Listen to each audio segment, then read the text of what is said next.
But yeah, the shit that our parents do really does come to bite us in the arse. You get to see all their insecurities, where they went wrong, things they wish they could change, things they wish they'd done differently. I have a lot more empathy for that now, because it is hard being a parent. Which is why I say I'm not blaming, I'm acknowledging. You know what I mean? There's a difference there. Blaming people never gets you anywhere. And even in some of my earlier videos on this, I was far less capable of accepting that's how people are, you know. Blaming does not get you anywhere. But also denying that anything ever happened to you does not get you anywhere either.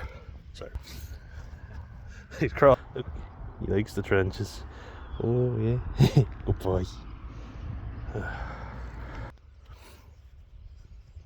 Blaming people is not good, right? Because now I was going to say something profound there. It's not good because it drags up the shit for you and you want an explanation for it. You're like, admit you fucking did wrong. Some people just have that block. Shame gets too overwhelming and they're not able to deal with it themselves. And you ain't going to be able to change them, and neither am I. So we can't say it never happened.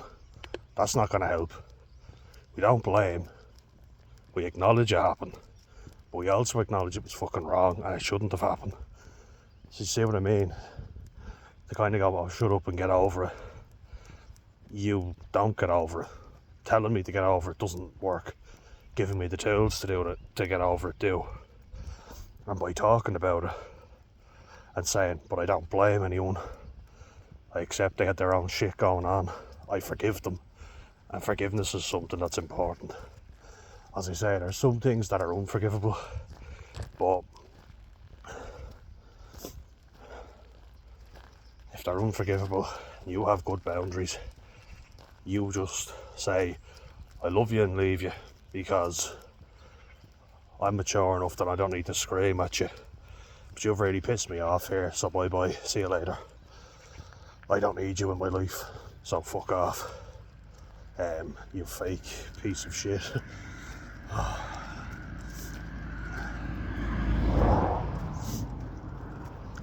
So that's very important to have that, you know.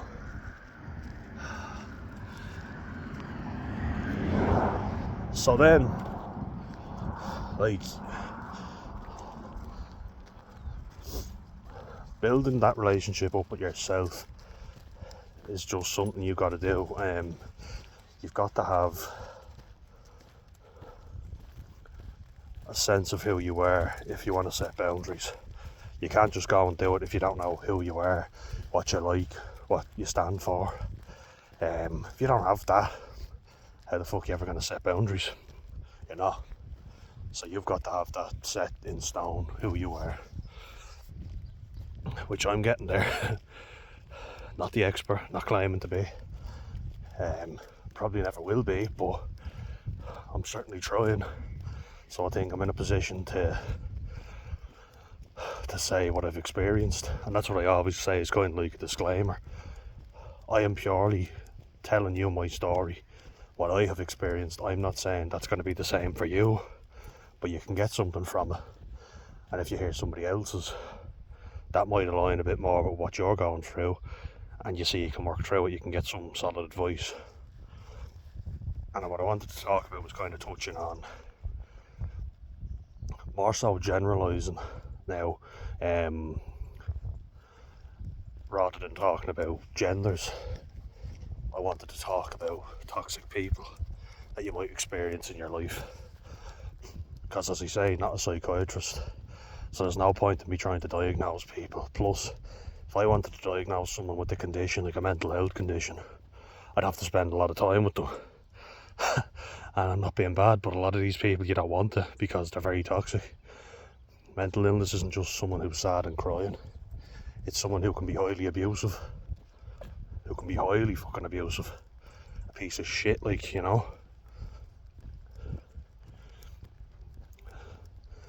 And I'm not saying all people with a mental illness are bad people, because I have a mental illness, you know, but certainly capable of bad things.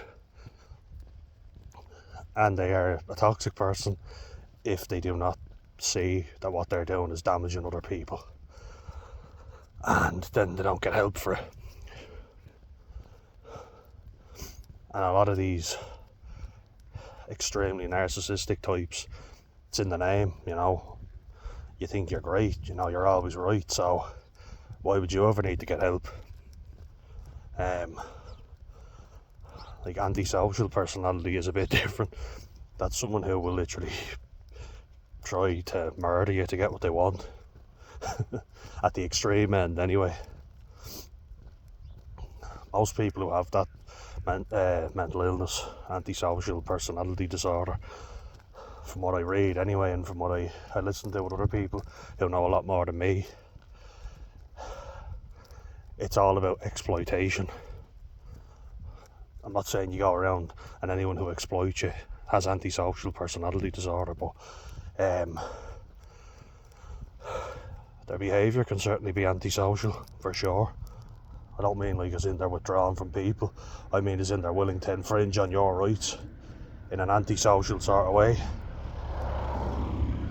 You know what I mean?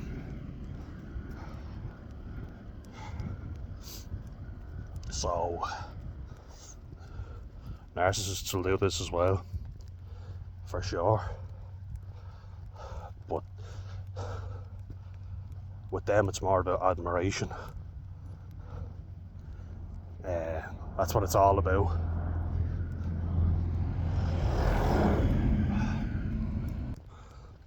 So, like, I am your superior, but you need to let me know that, because I've such a fragile ego. I need everybody to tell me that I'm the best. And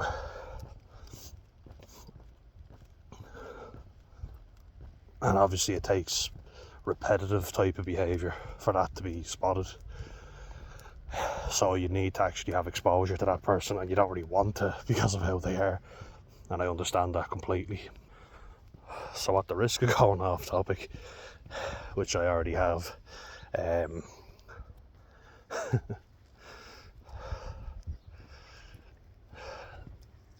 are other types of toxic behaviour which I'm guilty of.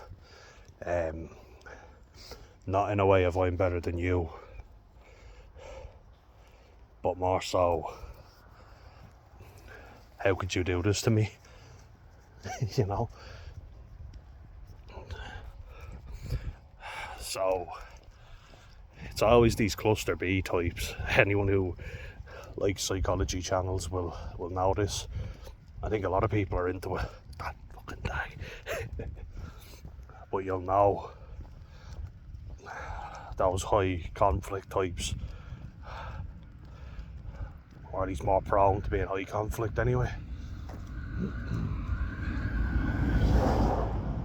For sure. And as I say, I've only been diagnosed with traits, but that from a channel that I follow and watch, David Demar's coaching. What he said was, it just means that you probably have it, but the medical professional doesn't want to diagnose you. And I think in Ireland, I don't really know. In America, I know they're definitely very happy with labels. I've heard of them diagnosing kids as young as 8 with bipolar disorder, so it seems like they're only too happy to give out a label. In Ireland, I don't know. We're not as happy to give out a label, but we seem like we don't delve enough into stuff. Here's some pills, off you go now. Good boy. As I said before. Now, there's always, like as I say, finding a happy medium. You know, you don't want to be giving someone loads of diagnoses, as we say in Dublinese. But you also don't want to just tell them that it's just depression, get over yourself, and here's a couple of tablets. You don't feel better, here's another one, a different type. That's kind of working, but not really. Oh, well, here's another one to throw in on top of it. Like, my brother is is on venlafaxine and Effexor. You might know Effexor is what you see on the box sometimes. Venlafaxine is what I know it as. But when he would up the dose of that and he went to the highest dose, what did they start doing? Antipsychotics, mood stabilisers, olanzapine, like changing it up, because you don't want to put someone on to antidepressants. So they're pretty much going to have the same effect if it's an SSRI medication. Whereas you put someone on a mood stabiliser, it's a different type of thing, but a lot of weight gain involved, which has happened, and our family are prone to gaining weight anyway.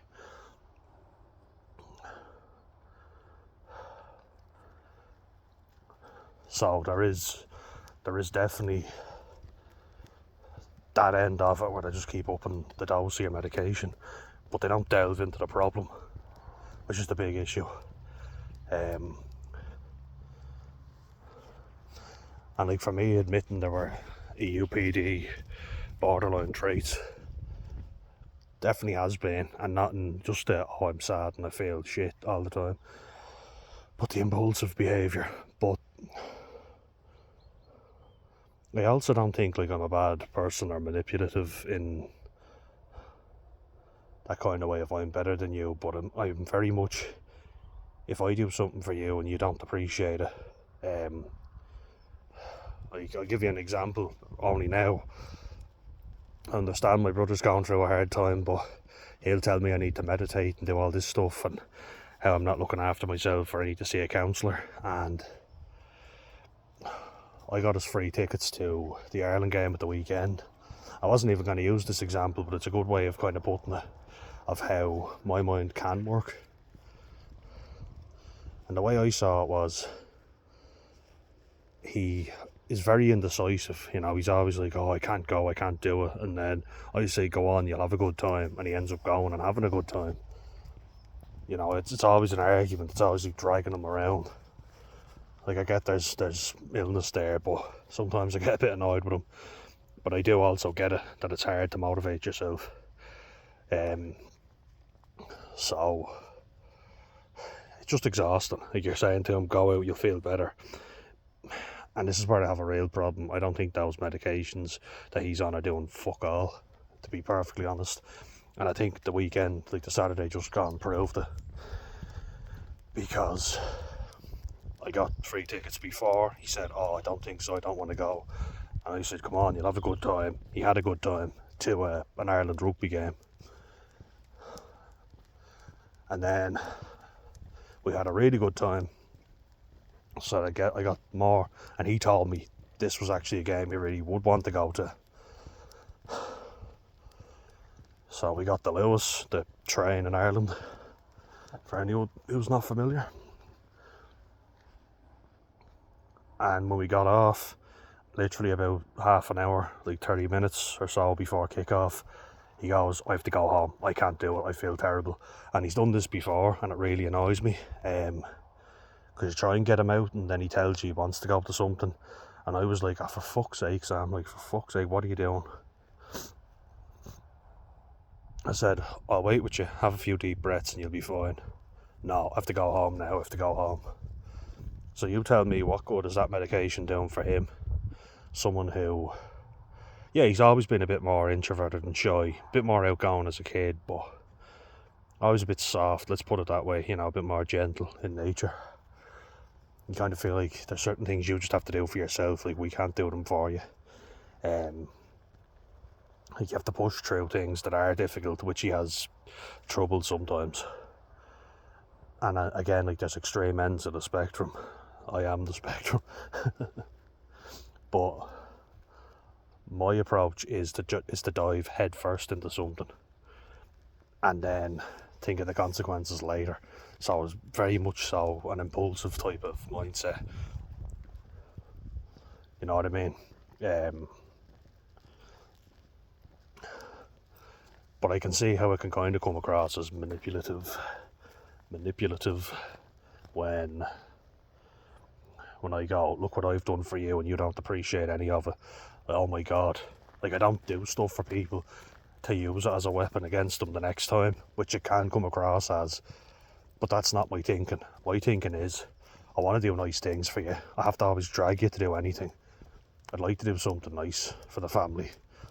Yeah, it does make me feel good as well, you know. We're coming at it from a BPD kind of mindset. Well, I just say BPD because EUPD is a bit more of an unknown term, I think. But yeah, emotionally unstable personality traits. As a 6'4", although I might be shrinking into my back and be 6'3", but as a 6'3" man who weighs like 116 kilos, it's like, if you're highly emotional, you'd be like, oh, look at the size of you, you big girl, what are you doing? It's an uncomfortable one to have, and that's probably why a lot of men get missed with this diagnosis, because I don't know, but a lot of the men I see that get diagnosed with BPD do happen to be quite feminine. The ones who have like NPD and BPD, they're like, so that's narcissistic personality disorder for anyone. For me personally though, I didn't think you could have the two. I thought once it went into narcissism, it was that. Because how can you have a high inflated ego but then also feel empty and worthless? Makes no sense to me. Makes no sense at all. Like, you think if you felt absolutely empty and worthless, you couldn't also have a condition that made you feel more entitled than other people and more deserving of things. Because anyone I've seen who just has BPD and now narcissistic diagnosis feels very unentitled to a lot of things. From what I can see, it's like, I don't deserve to be happy. I don't deserve good things in life. A narcissist will think I am overly worthy. I am more than worthy of everything in life. In my personal experience, I don't feel worthy of anything. And I want to just actually stay with that theme for a second. Because this went back a while. You know, and I know my brother gets these feelings too. Like, I know I seem a bit harsh on him, I get that. We love each other to bits, and he is very empathetic of me. Always has been. But sometimes you feel like you just need to give him a good kick up that big arse.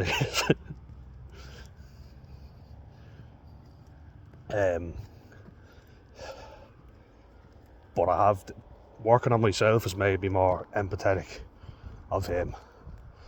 And that he's not like me. He tends to withdraw, I tend to explode, and with disastrous consequences, let me tell you. But I can be implosive as well and take a lot out on myself, believe me. This was a strange one though. You'll see how much my mind races, but when our grandmother Judy died, God rest her soul, yeah, and I mean that genuinely, like, I hope I said it to another grandmother, but they were both good women. Different walks of life. She was a lot more headstrong and strong in general. Like, she played camogie, which is female hurling, so she's forearms like steel on her, and her roots are Armagh, so yeah, hardy people from the north of Ireland, for sure, Armagh. But it was very upsetting when she died. It was very tragic. You know, it was back when I was about, would have been 12, 2010 or early 2011, you know, around that time period, when the funeral was going on itself. She'd been unwell for a while though, and I was really feeling down. But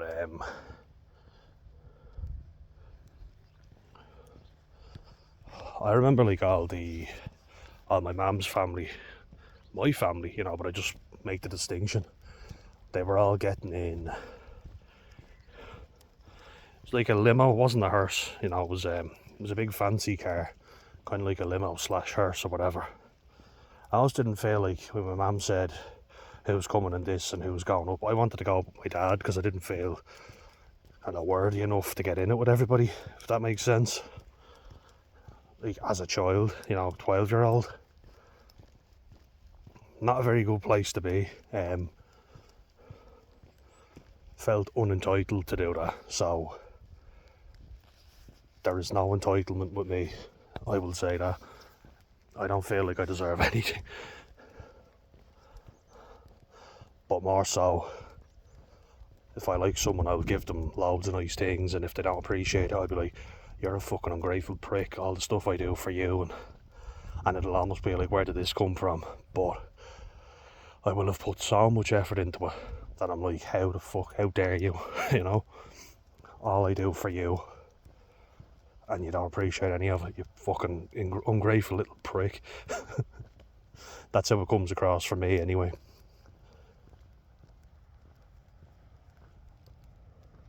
One sec. But it does not come from a place of entitlement, trust me. I always assumed everyone else is better than me. The way I would be toxic is, I remember I really liked a girl, and I said it before, but I thought I loved her so much that I threatened to kill myself if she left me, or wouldn't give me a chance, which is wrong. I know that's blackmail and that's not on. That is toxic behaviour right there. And I do get how someone could perceive me saying, look at all the nice things I do for you, as being narcissistic, but it's literally like you build up all this hope thinking, I'll do all these nice things and everyone will be happy, and when they're not, it goes from, oh yeah, they'll feel really happy, to bang, down. And that drop, you're like, oh my god, all the fucking good things I do. That's my own personal experience that I can come at it from, with my own toxic behaviour. It's like there's no point in making this channel at all and blaming everyone else. I have to own up to a lot of my own negative behaviours. I could sit here and say to you, like, I've been an angel. I haven't. I've been mistreated, yet. I've taken that out on other people in the past, but a lot of people use the fact that they're having a bad day to take it out on you. And a lot more so than I ever would. I don't feel like it's my God-given right to treat everyone else like shit just because I've had a bad day. My thing is more so, I'll withdraw sometimes. So, I remember it used to really piss me off. I've always made a thing of it to meet up with my dad, and I used to meet up with him every either Saturday or Sunday after work when I worked in a cafe, and piled on the weight, so I was in fucking terrible shape. I was fat, I was knackered all the time, felt disgusting, looked disgusting. And I'd meet up with him because I just thought it was what I needed to do. He might say a couple of, stupid lines that I didn't agree with. Put it this way, I'd never go to him for any solid advice. I'll have a laugh and a chat with him, but I wouldn't ask him for life advice. But I think it's important to still have a relationship with him, to empathise with him, because he had a hard life growing up, so I do understand that. And Alf, good boy, good lad, good boy. So I'm empathetic at that 100%, and I've talked about that. But you think you'd want to do better. I guess if you don't have the tools, you can't, unfortunately. But I'd meet up with him every week, just one day a week. One day, that's it. And we'd have a bit of food together, still in my work uniform, still stinking of fucking fryer grease. Not feeling my best self, put it that way. Not looking my best self for sure. But when I would get home, I would just collapse on the couch and be like, I'm out of commission now for the rest of the day. Just want to sit there, watch the telly, nobody bother me. And like my family had asked me all these questions, like my brother and my mum. Now my brother and my mum always say I never shut the fuck up. I know I'm very talkative and chatty. But they'd always ask me loads of questions and I'd give like one word answers because I wasn't interested really. Like I wasn't in the mood to say an awful lot on how it was working. I'd be like, yeah, it was alright. And then, how'd you get on? Okay. Are you in a bad mood because you met up with your dad? I was like, no. Like, why have you got a head on you then? You know, basically, like, why do you look so miserable? I was like, because I had a shitty day at work, if you want to know the truth, but I don't really want to talk about it. And I think that's perfectly fine. I'm not bothering anyone. I'm sitting there watching the TV and I don't want to talk about it. You know, it was a shitty day, had many of them, did not want to say anything. I'd burnt myself out. Would have rather just not talk about it. I get given out for talking too much, and then people are always, you know, unhappy when you don't talk at all. It's like, just leave me be. Is it not reasonable for me to want to sit down and vegetate after a shit day at work?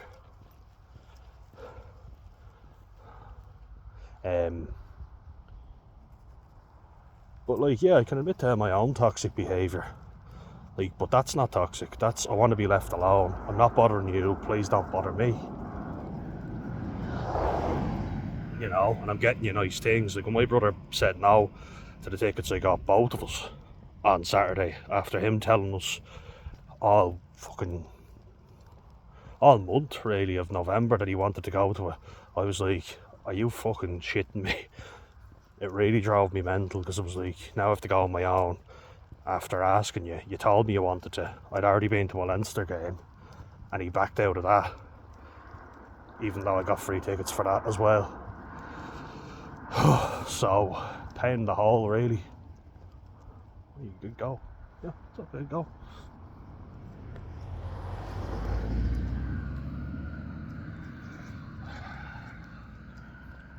So it's kind of like, yeah, look what I've done for you. You keep telling me about medication and seeing a therapist.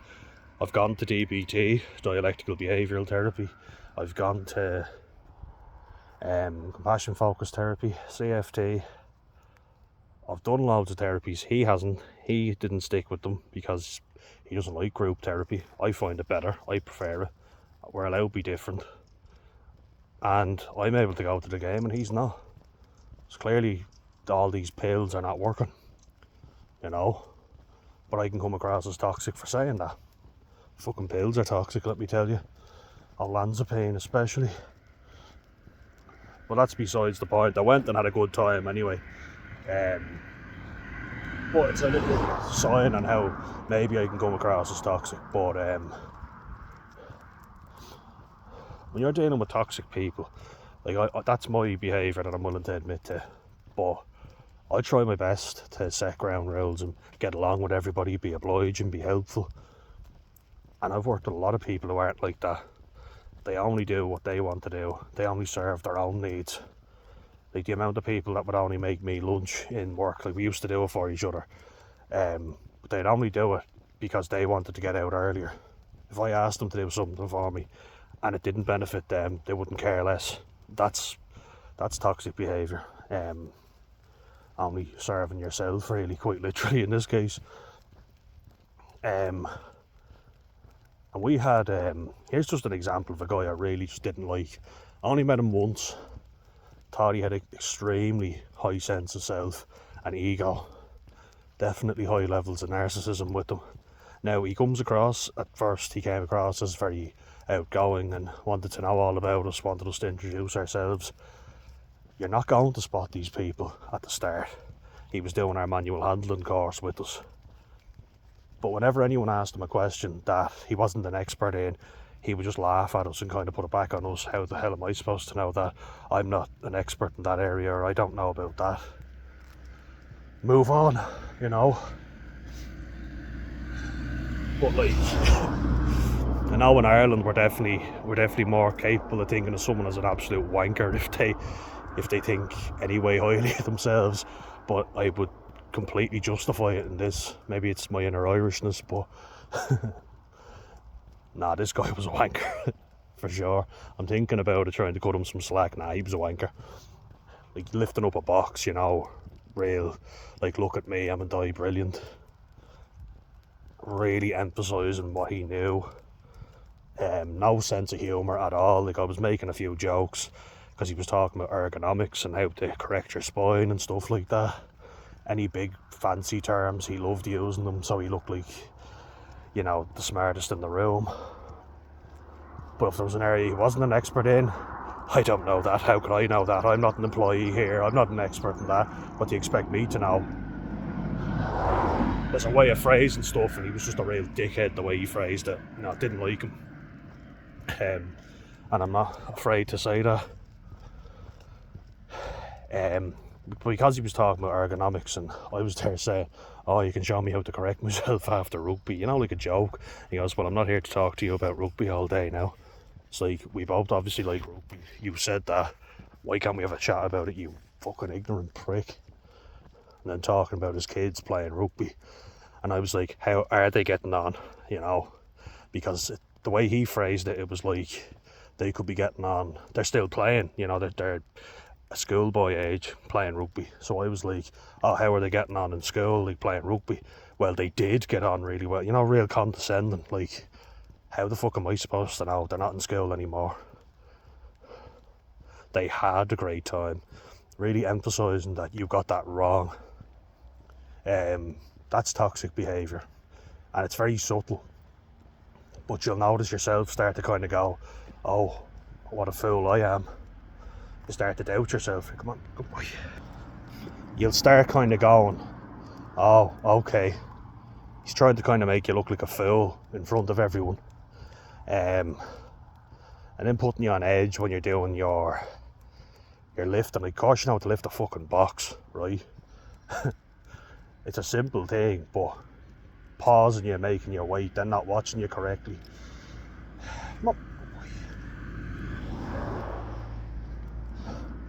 And then kind of shouting at you, go on. And you're, you know, kind of,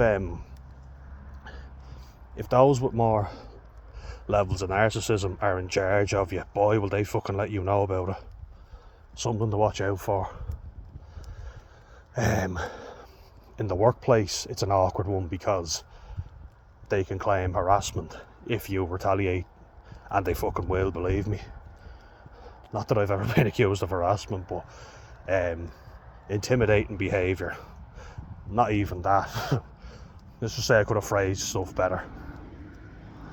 Didn't matter when I said it, because I'm a big man, I'm supposed to deal with it. You know, it was made out to be a mutual thing, whereas it wasn't. I wasn't shown how to do stuff correctly, and I was basically just told, oh, you should know that by now, even though I wasn't ever trained. But as soon as I spoke up for myself, you were using aggressive language and whatever bullshit you want to use. Yet people also said they couldn't believe that I played rugby because I was so nice and friendly. So, go figure. I'm nice and friendly, then I fucking stand up for myself a few times after taking weeks of abuse, and I'm, you know, like, oh, you know, fucking hurry up, what's wrong with you, Wade? That's toxic behaviour as well. And that's another thing. Toxic people will push you and push you. They will then claim victimhood. If they're wrong, they'll never admit they're wrong. They'll just go quiet, and you will want them to go, fucking admit it then, admit you're wrong. They don't acknowledge it. It's the only time they go silent is when they're wrong about something, because they know they're wrong and they've been caught out. When they're wrong, they won't acknowledge they're wrong. They'll just move on to the next topic and pretend you didn't catch them out. It's a real tactic I've noticed. Like, extreme antisocial behaviour, you'll notice. It'll be, give us your wallet, you know, threatening you, or going, I'll stab you if you don't give me your phone. That's antisocial behaviour. That's obviously as toxic as it gets. But luckily, most of us aren't going to experience that in our lifetime. Or at least, it'll be a very rare event. People who like physically try and intimidate you, that's more of an antisocial sort of thing. But narcissistic people, they need admiration from everyone, and that comes at your expense. Dare you try and challenge them? They want to get to the top, you know. And I've unfortunately come across a lot of that. People like this will never challenge you on a subject where they're not the expert. Notice that. Oh, there he goes. There's a leaf on his foot. Good boy. Gary. There's a leaf on your toe. Now, there you go. It's off now, yeah. Off you go. Yeah, it's off. Go. Good boy. Yeah, if you meet someone who's very egotistical and has a lot of narcissistic traits, try and challenge them on a subject where they're not familiar with or uncomfortable with, and they'll just try and shut that down instantly, I guarantee it. Because they don't want to look like a fool. Remember what I said about the man in the arena? They're not going to ever challenge you in something where they're not an expert. And if they challenge you in something, you will guarantee that they are an expert in it. And if you challenge them to a rematch, they've beaten you, so they're not going to accept a rematch, because you might be better than they thought. Now, if anyone's played sport, you'll realise as well how many people like this do you meet that are such sore losers, that can't accept they lost. I guarantee a lot. Because like I said with Conor McGregor, serves him well having a big ego. Serves a lot of athletes and famous people very well. Unfortunately, it works for them a lot of times. That means that we've got to be careful.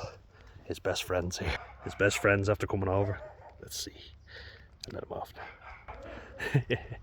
His best friend's a Yorkshire Terrier, FYI. Ah, there they go. Ah, good stuff. Oh, oh boy. Now. Ah. Best of friends.